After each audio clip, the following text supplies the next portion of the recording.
And I would think about this, because I'll tell you what it is that you need to do to be successful. Some of these things aren't so malleable, but others are things that you can work on. Well, IQ, well, that's a rough one, because there's no evidence, as far as I can tell, that you can do a damn thing about your IQ. I was just reading a paper by Dan Simon today.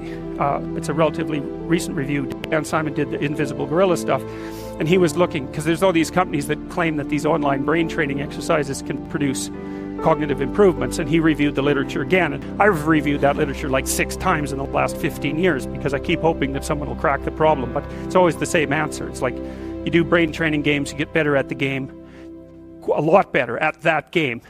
You get slightly better at similar games, but distal games that are still heavily cognitively loaded doesn't affect your performance at all. Zero, none. So the issue of how to raise IQ, man, that's a killer. No one knows how to do it. I can tell you how to stop your IQ from decreasing as you get older. That's not so bad, because it does that. Fluid IQ decreases from the time you're 20 and pretty rapidly. It's physical health is the best preventative. So exercise, physical exercise. Weirdly enough, you think, well, why? Well, your brain uses oxygen like mad, right? And it needs to be kept clean and well oxygenated. And physical exercise, both like weightlifting, so anaerobic and aerobic exercise both seem to be very, very effective at staving off cognitive declines across the lifespan. That's a really useful thing to know, because that's the only thing we know that does that. So then the next best predictor of lifetime success is conscientiousness.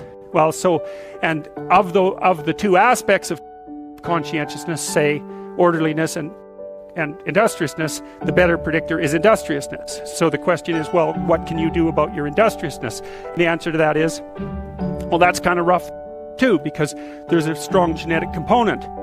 But you can work on micro habits with regards to your conscientiousness. And I think the best micro habits, this is partly to do with this future authoring program processes, I think the best thing you can do with regards to your conscientiousness is to set up some aims for yourself, goals that you actually value.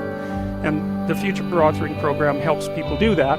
And basically, it does a situational analysis it helps you do a situational analysis of your life, more than a psychological analysis, I would say. So the questions are something like, well, all right, you're going to have to put some effort into your life.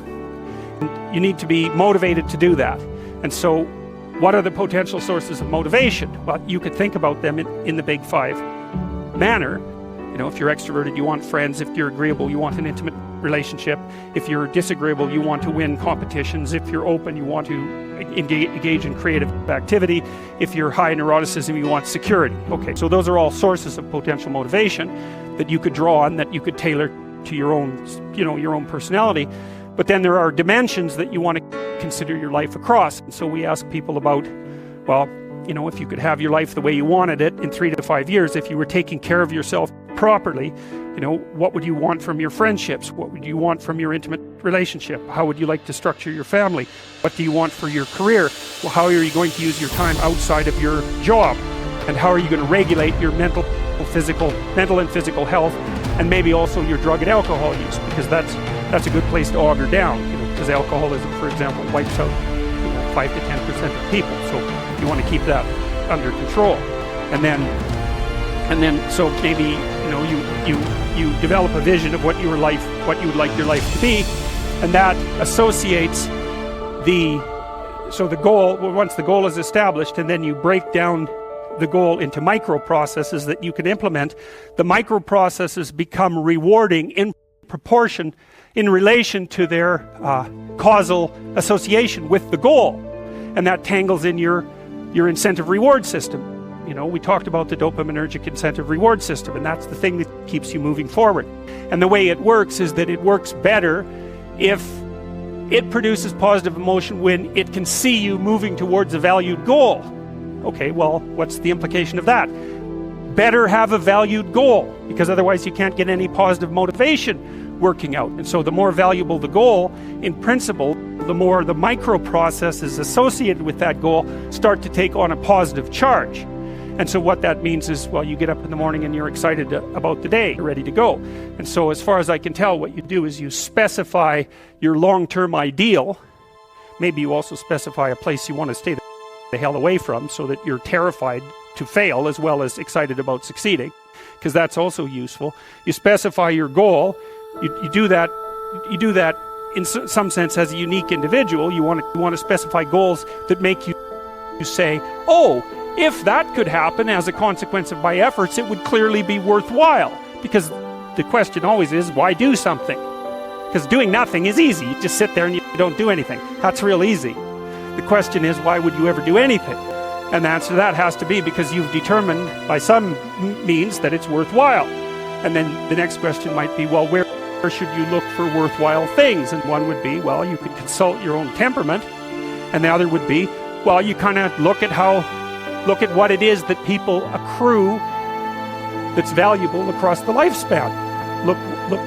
So you do a structural analysis of the subcomponents of human existence, and I already did that.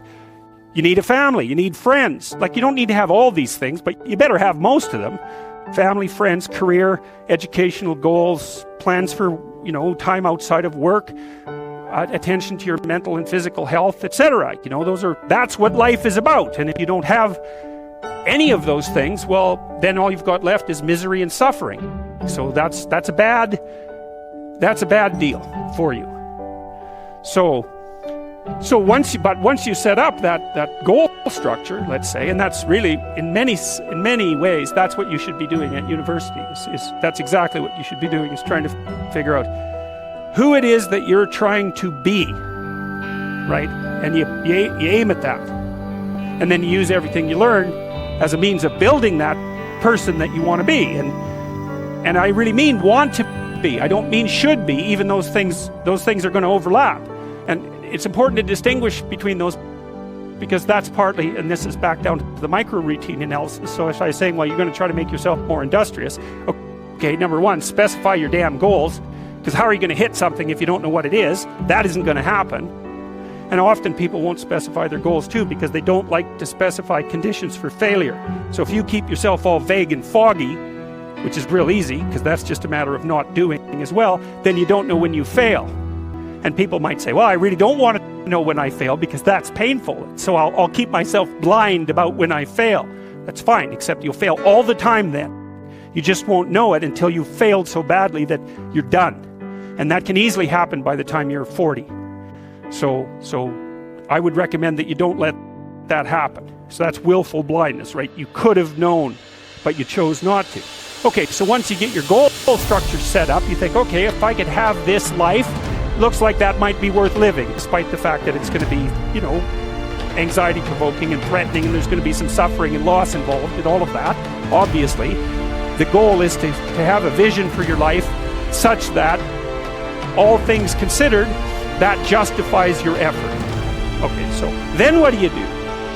Well, then you turn down to the micro-routines. It's like, okay, well, this is what I'm aiming for. How does that instantiate itself day to day, week to week, month to month? And that's where something like a schedule can be unbelievably useful. Google Calendar. It's like, make a damn schedule and stick to it. Okay, so what's the rule with the schedule? It's not a bloody prison. That's the first thing that people do wrong. They say, well, I don't like to follow a schedule. It's like, well, what kind of schedule are you setting up? Well, I have to do this, then I have to do this, then I have to do this, and then I just go play video games, because who wants to do all these things that I have to do? It's like, wrong. Set the damn schedule up so that you have the day you want. That's the trick. It's like, okay, I've got tomorrow. If I was going to set it up so it was the best possible day I could have, practically speaking, what would it look like? Well, then you schedule that. And obviously there's a bit of responsibility that's going to go along with that, because if you have any sense, one of the things that you're going to insist upon is that at the end of the day, you're not in worse shape than you were than at the beginning of the day, right? Because that's a stupid day. If you have a bunch of those in a row, you just dig yourself a hole and then you bury yourself in it. It's like, sorry, that's just not a good strategy. It's a bad strategy. So maybe 20% of your day has to be responsibility and obligation, or maybe it's more than that, depending on how far behind you are. But even that, you can ask yourself, okay, well, I've got these responsibilities. I have to schedule the damn things in. What's the right ratio of responsibility to reward? And you can ask yourself that, just like you negotiate with someone who is working for you. It's like, okay, you got to work tomorrow. Okay, so I want you to work tomorrow. And you might say, okay, well, what are you going to do for me that makes it likely that I'll work for you? Well, you could ask yourself that, So maybe you do an hour of responsibility and then you play a video game for 15 minutes. I don't know, whatever turns your crank, man. You have to negotiate with yourself and not tyrannize yourself. Like you're negotiating with someone that you care for, that you would like to be productive and have a good life. And that's how you make the schedule. It's like, and then you look at the day and you think, well, if I had that day, that'd be good. Great. And you're useless and horrible, so you'll probably only hit it with about 70% accuracy, but that beats the hell out of 0, right? And if you hit it even with 50% accuracy, another rule is, well, aim for 51% the next week, or 50.5% for God's sake, or because you're going to hit that position where things start to loop back positively and spiral you upward. And so that's one way that you can work on your conscientiousness, is to plan a life you'd like to have. And you do that partly by referring to social norms. That's more or less rescuing your father from the belly of the whale. But the other way you do that is by having a little conversation with yourself about, as if you don't really know who you are, because you know what you're like. You won't do what you're told. You won't do what you tell yourself to do. You must have noticed that. It's like you're a bad employee and a worse boss, and both of those work, for you. You don't know what you want to do, and then when you tell yourself what to do, you don't do it anyways. You should fire yourself and find someone else to be. But